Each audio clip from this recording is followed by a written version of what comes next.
Hi everyone, welcome to this specially curated masterclass, which is part of NUS Open House 2022. We would like to remind you to please set your phone to silent to minimize any disruption. With that, we would like to welcome Dr. Soren, whose masterclass will touch on the science and the scientific method of environmental studies. Dr. Soren, please. Hey, hi everyone.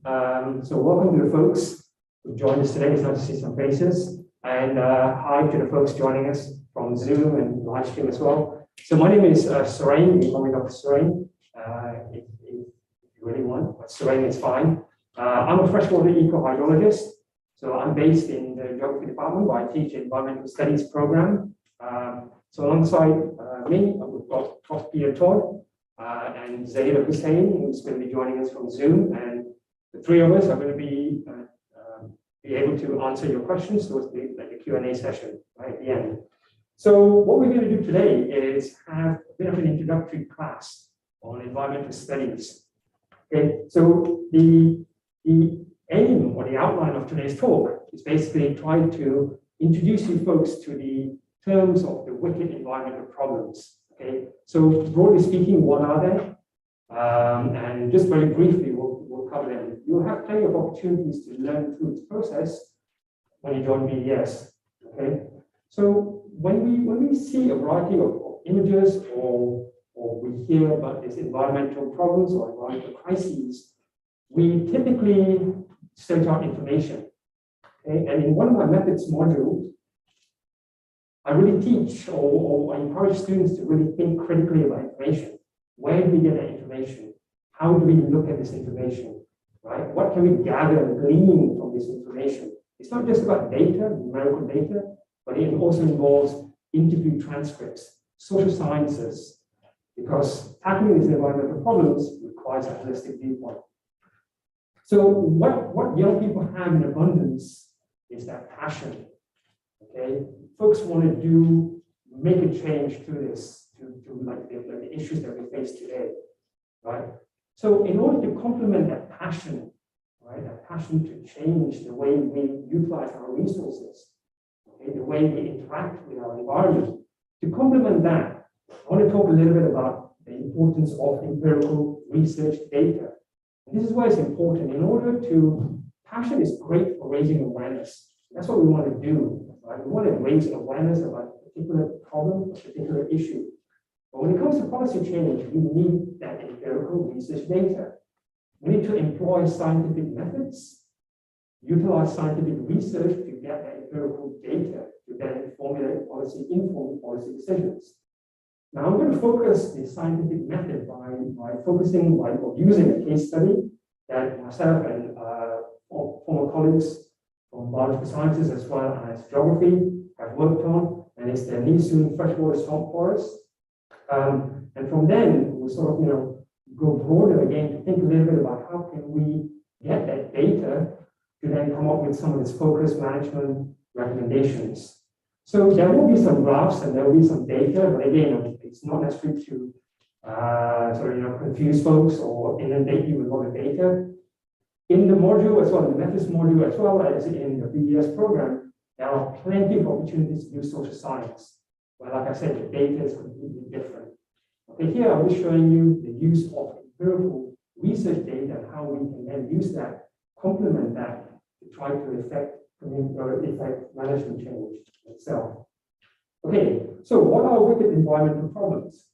So here I've just extracted some images, right? That if you Google search some of these pertinent issues like climate change, you typically see like a lot of headlines from the UK talking about the issues of climate change and global warming and how we are running out of time essentially. And that's just a global example here. There are other issues as well, and you will typically hear about this in the module about how the wicked environmental problems transcends not just sort of transboundary, but also it can affect sort of individual countries and so on, where we've got Australia's freshwater scarcity is increasing, right? And that is exacerbated by climate change as well as poor human management. Okay, it's not just the environment that is driving this change, but it's also what we are doing to that particular resource. Okay, more and more we kind of come across plastic pollution, right? Folks who are, I mean, we put it all on TikTok rather than myself.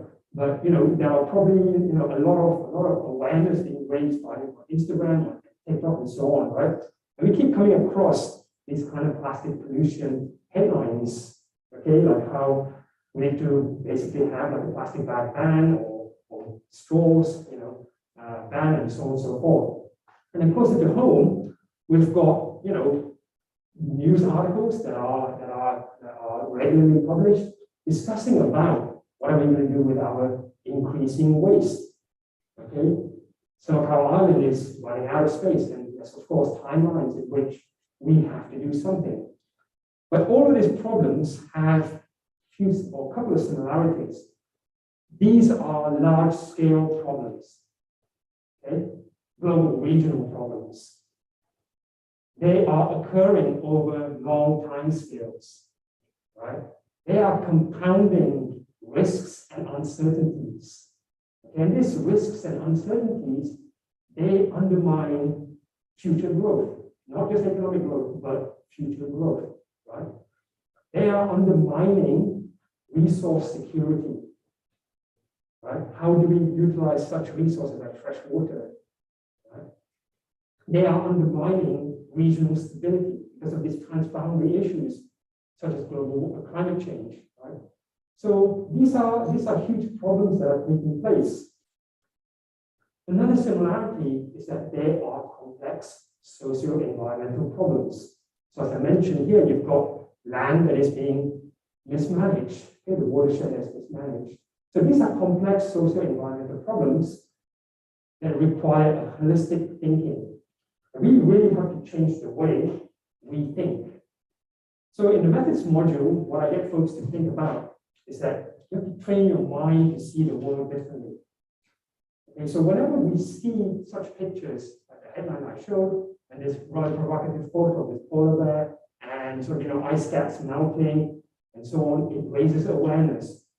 And most of us will basically Google this, right? Or use our phones or use our laptops and so on.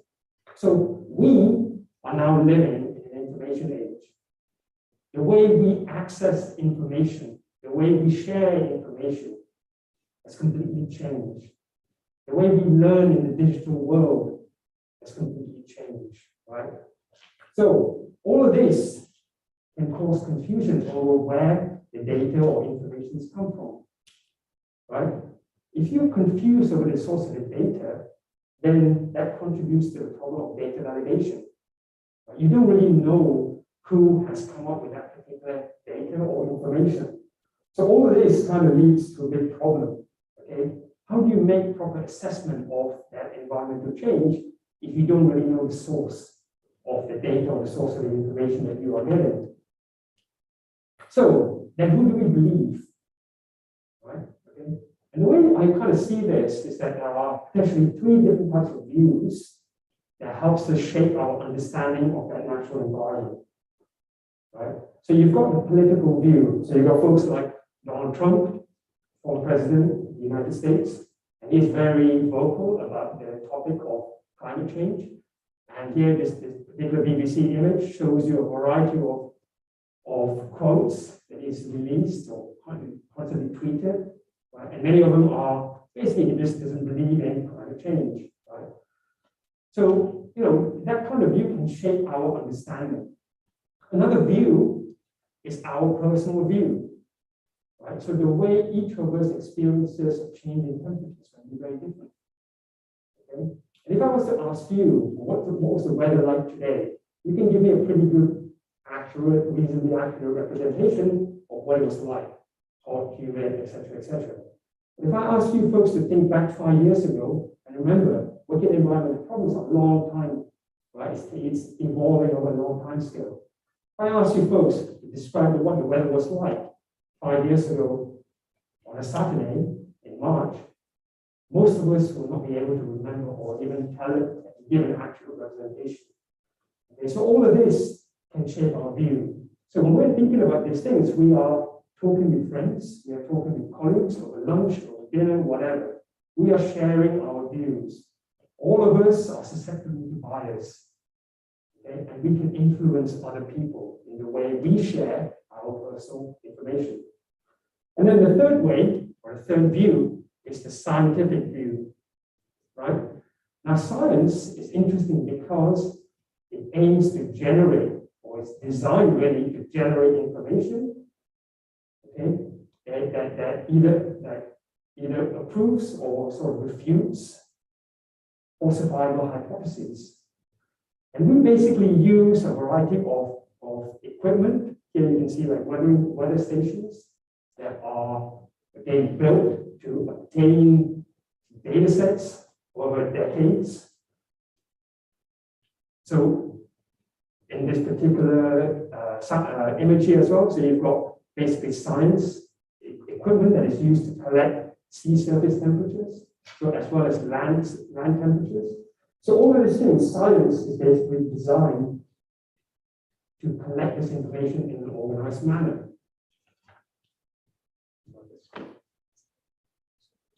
Oh, okay, sorry. Is that better now? Okay, sorry.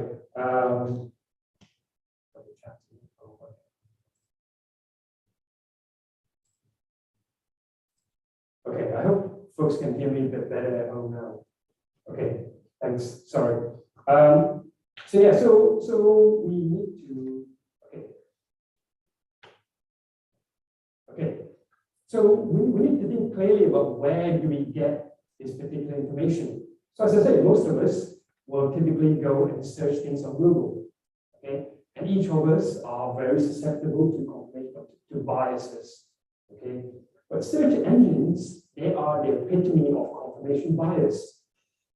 Right? You don't want to be using that you don't want to use that evidence to talk about whether you're right or wrong, right?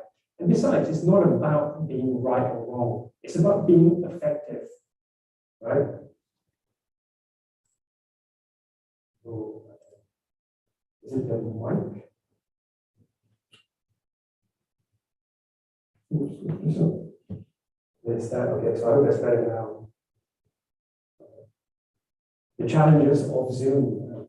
Okay, so we will, and we're trying to move towards like the scientific sources. Now, as I mentioned, right, scientific empiricism strives to be repeatable, it strives to be accumulable, and it's publicly observable. Okay, these are the things that we get from scientific sources, rather than, like I said, from Google, right? Those particular information, we don't know who's produced that particular information. So the thing is, what we try to encourage that kind of thinking in the methods modules is that, what does it mean to be skeptical? So again, to be skeptical about information like data, but a proper skeptic questions what they aren't sure of, right? But recognizes when valid evidence is presented. And they use this valid evidence to then change their mind about their thinking, right? We also talk about what does it mean to be convinced by data. So when you have data, we need to still critically analyze those data, critically think about those data, critically think about how it's collected and so on. So when we see this graph here, okay, where you've got the recent IPCC report on climate change, so this is a combination, the final report was a combination of 270 scientists or experts working over 3 years to come up with this graph and check on its model projections. Okay, so you've got that many experts working and double checking and ensuring that the data that comes out is as accurate as possible. Okay, so these are the things that we need to kind of think about science and the data that we get. Okay, so, and this is why there needs to be a change in the way we approach environmental problems. So many of the challenges, as I mentioned, they are complex. The socio-environmental problems that are really complex. And as a result, we need a deepened understanding of a variety of spheres. So we've got the biophysical world, we've got the society sphere, and then we've got the technology as well. Okay, so this is where environmental studies and its methods comes in.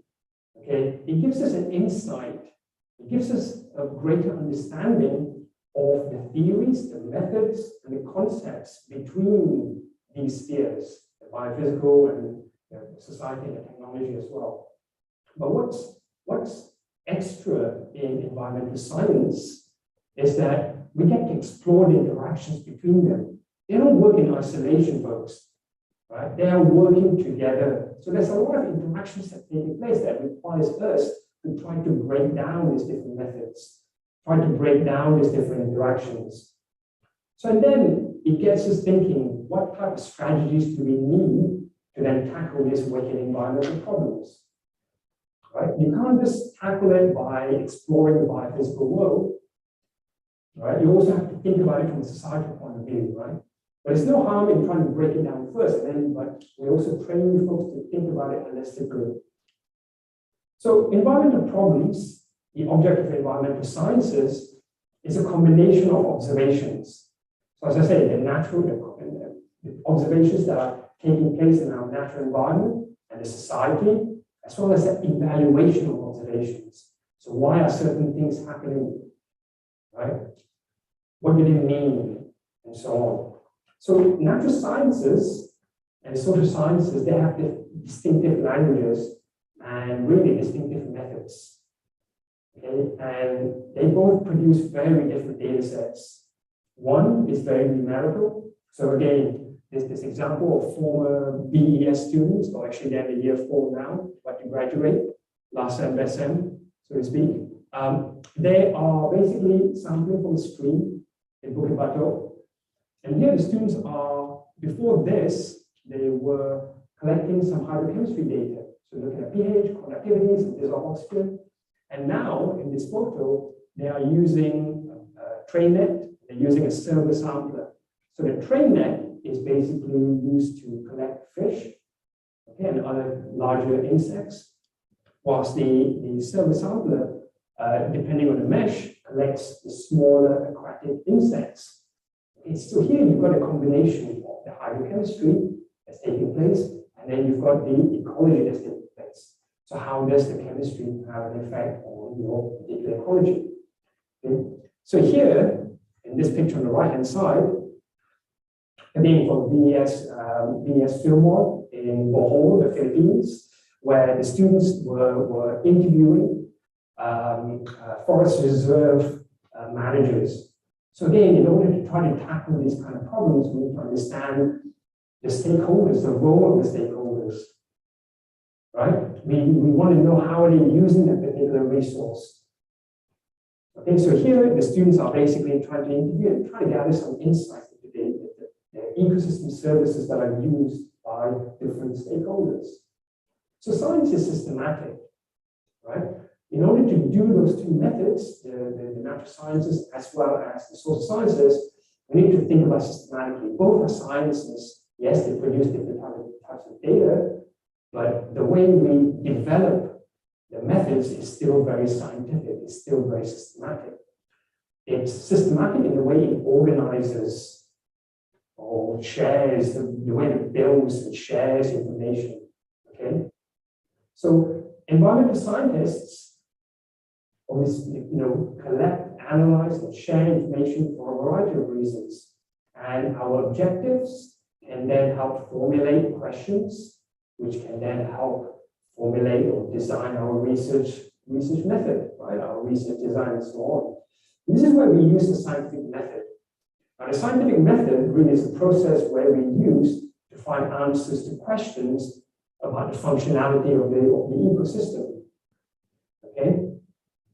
So, whilst the scientific method may have a certain number of steps, that number of steps varies depending on the type of question or the type, if you're applying it for the social sciences or the natural sciences part in itself.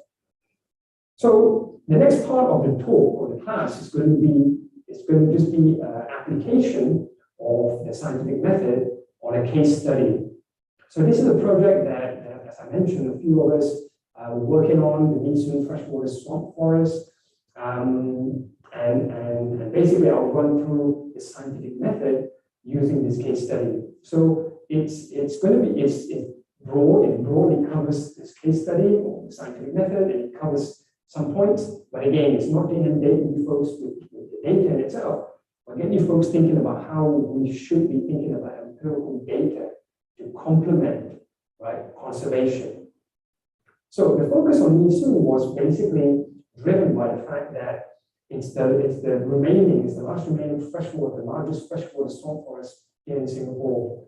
Okay? It's located in the Central Catchment Nature Reserve, so around here, and it's pretty small. Okay, so this is part of the observations. So before we kind of think about questions, your research questions, you go out there to the site, you walk around, you observe these things. One of the things that I encourage, in fact, one of the first classes that we do in week 1, to go outside and walk around and we observe things, observe the environment, how is it functioning? You know, the soil, is there a particular degradation area that's taking place? Why? Okay, the green buildings that are, watered and so on. How efficient are they being watered and things like that as well? So it gets you folks trying to observe. So I'm going to very quickly take you through virtually through Nee Soon, just by describing it. Okay? So Nee Soon is a swamp forest, which basically means it's very boggy, it's wet. So there are parts where you will sink. That's fun, right? You get muddy and so on. It's very slow flowing streams, right? It's very slow. It's not like, rapids or anything like that. They're pretty small streams. There's a lot of this leaf litter. Okay, so fallen leaves. I have other photos again, as I will show you as we go through. So there's a lot of leaf litter. It's wet all the time. It basically means the leaves that have fallen, they decompose, they break down very slowly. Okay? But as they break down, they are releasing these things called organic acids.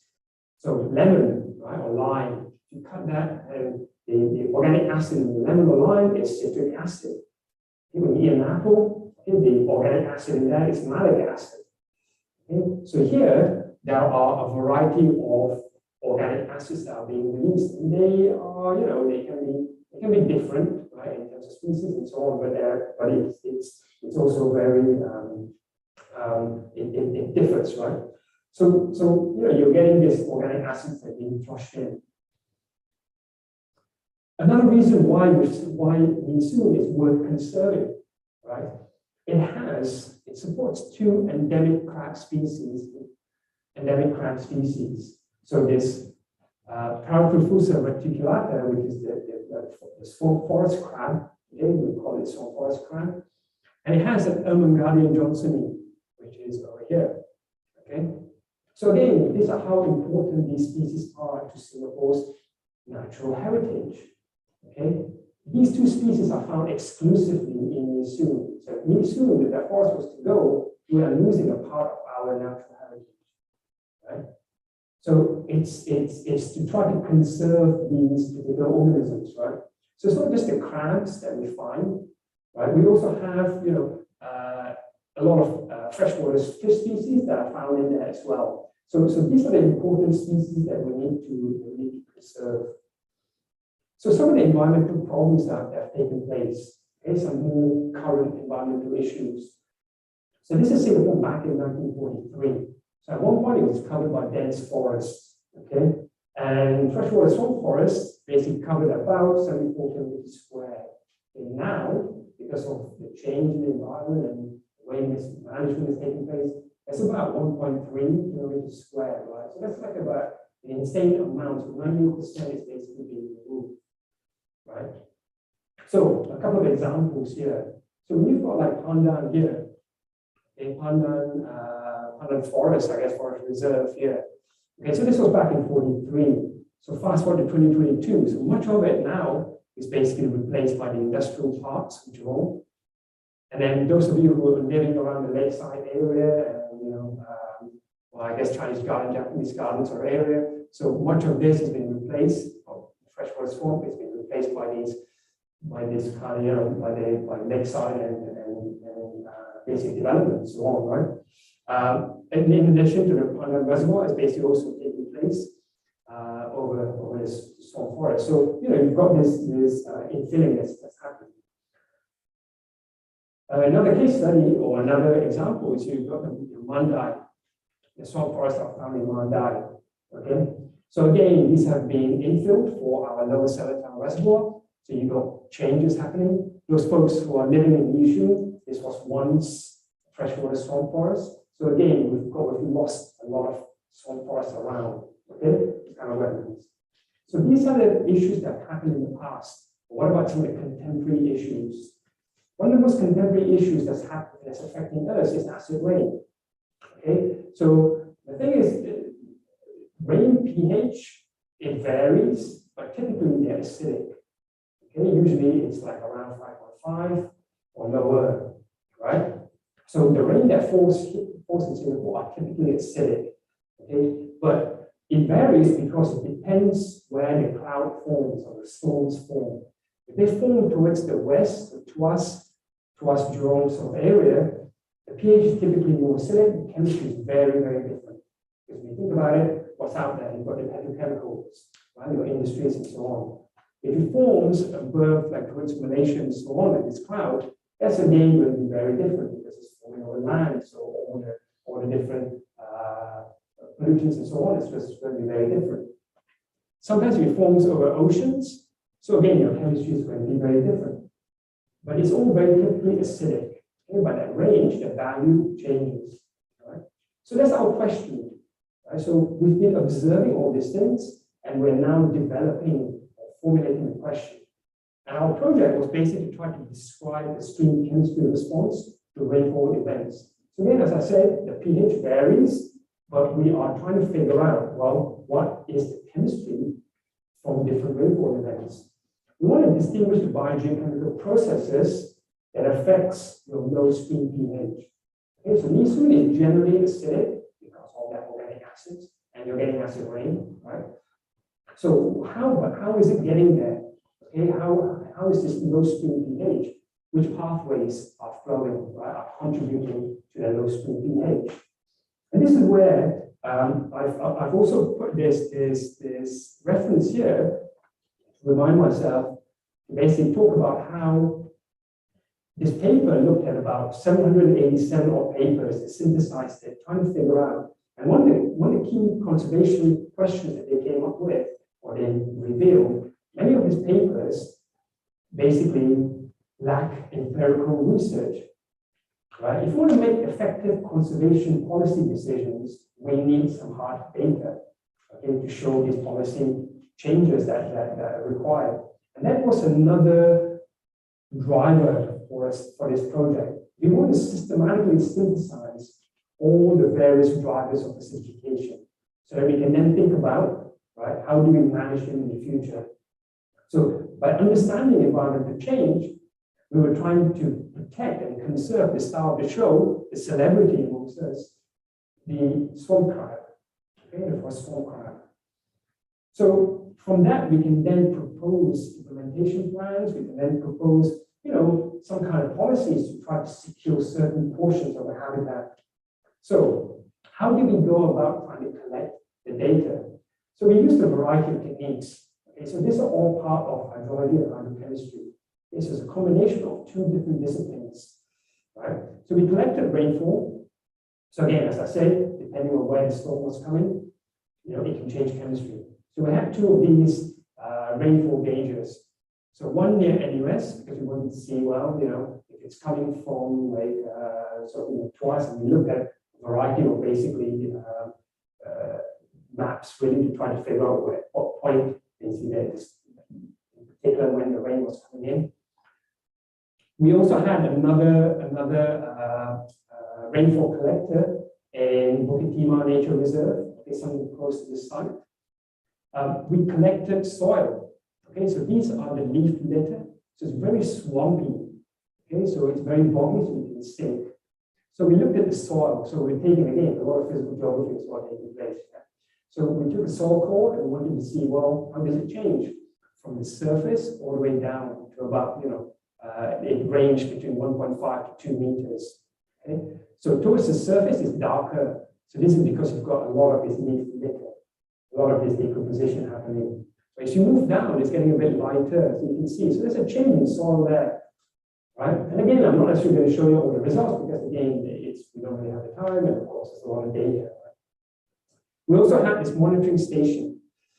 Okay, so this monitoring station was set up to collect basically data at 5 minutes resolution. But when it rains, it triggers, so it goes to like about a minute. Okay, every minute it's recording data. So that's something we cannot humanly do. So we need help from technology, right? And this monitoring station has connectivity, has pH, has dissolved oxygen, right? And a water level sensor as well. So when it rains, the water is going to go up. So we want to see, make sure that everything is working, right? So we all have that. So how does your chemistry change as the water level rises with more rain? Does it get more acidic? Does it get less acidic? What's happening, right? We also have these groundwater wells. Okay, so what's happening to the water in the soil system? Is there some kind of buffering that's taking place within the ecosystem? Okay, but what's actually happening? So we're trying to work out this neutralizing capacities and so on with all of the samples. So now that you know how we collected our data, let's have a very brief look at what our data showed. Okay, so there's a lot of points here, so I don't necessarily want you folks to fully focus on everything that's going on. But again, this is just to show you an insight of what empirical research data can show us. Okay, so these are your rainfall chemistry that was taken in the NUS. So notice how acidic the pH, how strongly acidic this pH are versus some of the others that were taken from Bukit Timah Nature Reserve, right?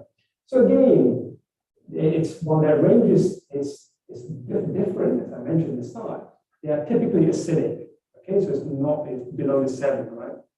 So they're typically acidic.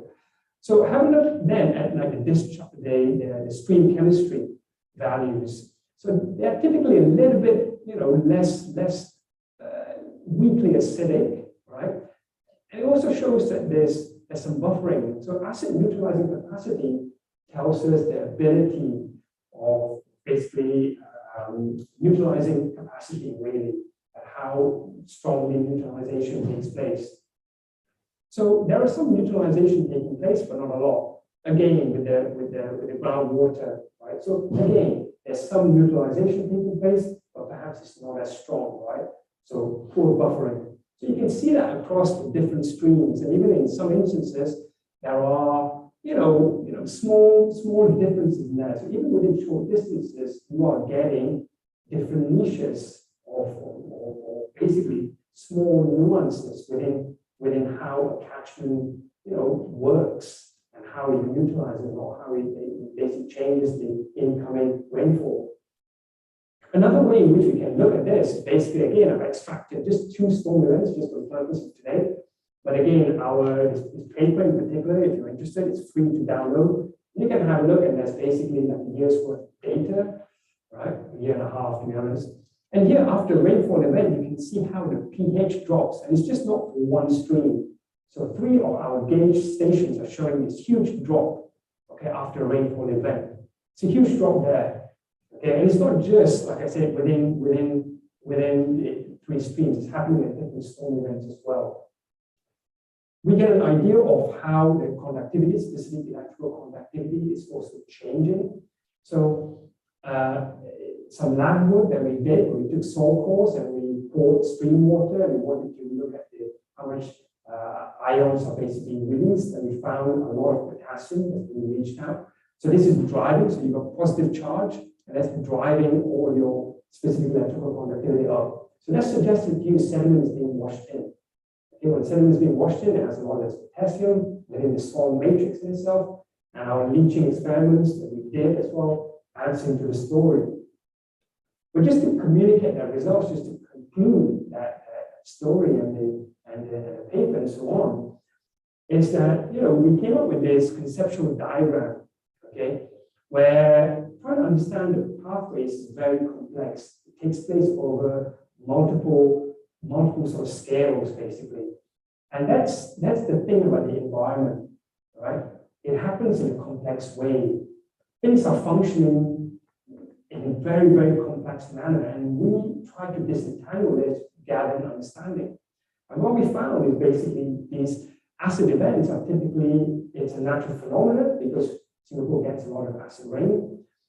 But these decreases in pH are typically related to acid rain, as well as these organic acids that's being flushed in. Okay, and you can see that in the results as well, as I mentioned.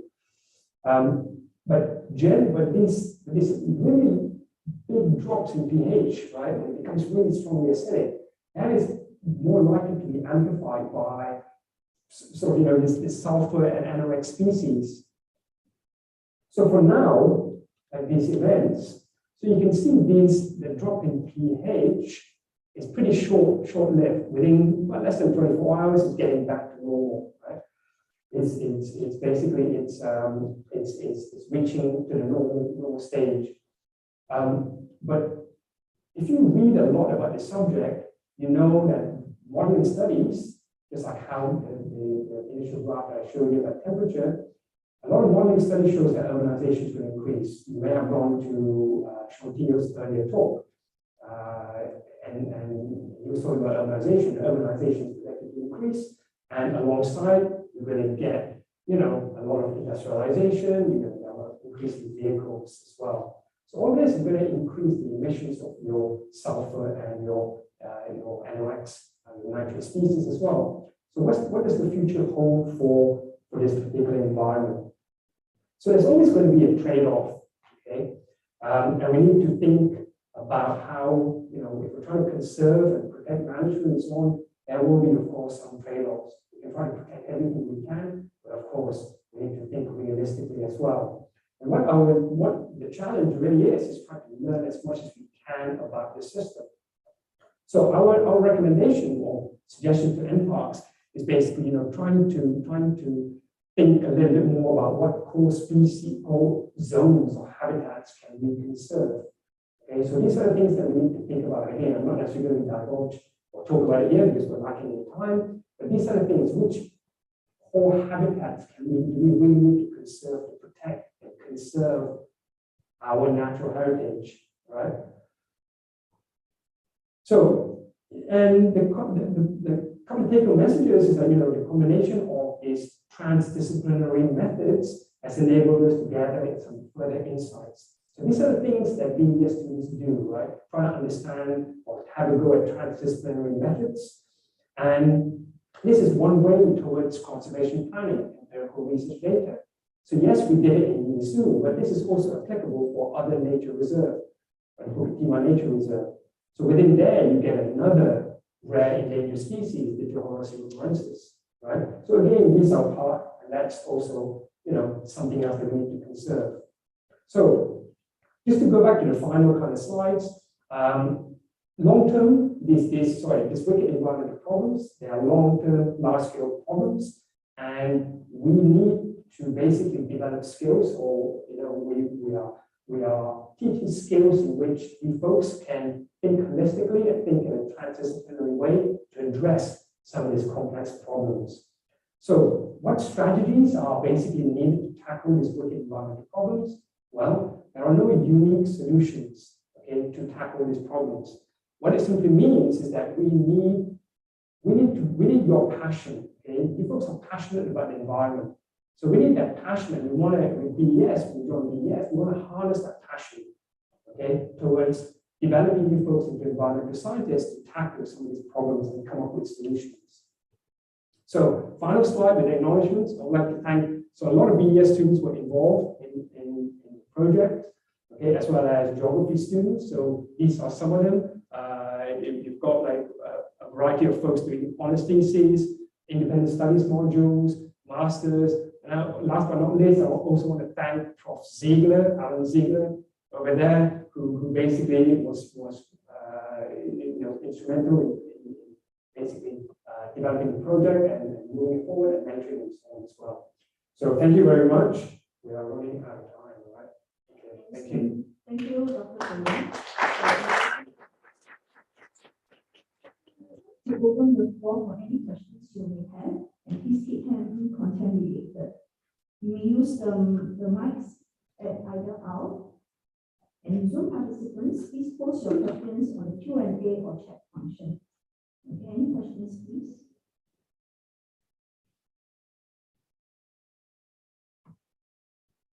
So folks can ask questions about the program as well. Interesting. Sure, yeah, go ahead. Sorry. So a lot of social sciences have problems in reproducibility, like internal of information. How do you think environmental sciences have overstepped these issues, and why is it about the nature of environmental sciences that allow these solutions that allow this sidestepping of issues to be possible? Okay, so in terms of reproducibility, it's the same. It's so with social sciences. So again, I also teach a little bit of social sciences, but some of the experts are also based in geography. That folks can, if you enroll in environmental studies, you also take some specific environmental social methods as well as modules. And the issue with reproducibility is that you are having a larger representation of people that you're interviewing. So it's not necessarily, and within that, you have different stakeholders. So you wouldn't just go to one particular fisherman and you wouldn't just like interview that one particular fisherman. So this is how we are trying to basically have replicability. So you're trying to gather as much insights about a particular service. If it's a marine area, let's just use an example. So you want to gather as much insights from your fishermen, your tourist groups, because for diving purposes or snorkeling. What about the enforcement, right? Because you also want to try to conserve that marine protected area. So you would try, you definitely want to gather as many interviews as you can from those, just for example, like just 3 stakeholders, right? There are other stakeholders as well. And that's what we do as well in the Philippines. We go through on the film mod. We are talking with different stakeholders and different numbers, right? The difference here with environmental sciences is also because we're connecting the physical data in addition. Okay, so you are also versed in social sciences, and no disrespect to social scientists at all or anything like that. So full disclosure. It's different in the sense that it's more theoretical. Okay, and basically there's a lot more interviews and ethnography involved. Again, but no disrespect, basically. It's just different. It's just different methods. I feel.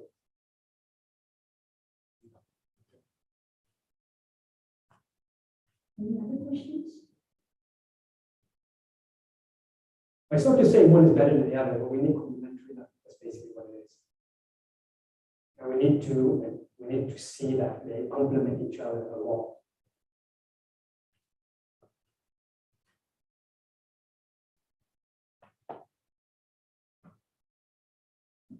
There are no further questions.